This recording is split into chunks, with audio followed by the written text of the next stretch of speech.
আসসালামু আলাইকুম বন্ধুরা। আমি বেশ কয়েক বছর যাবৎ মালয়েশিয়ায় আছি।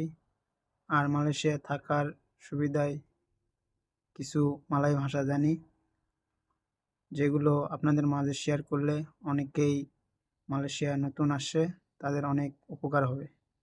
তাই বেশ কয়েকটি মালয় ভাষা আপনাদের মাঝে শেয়ার করতেছি।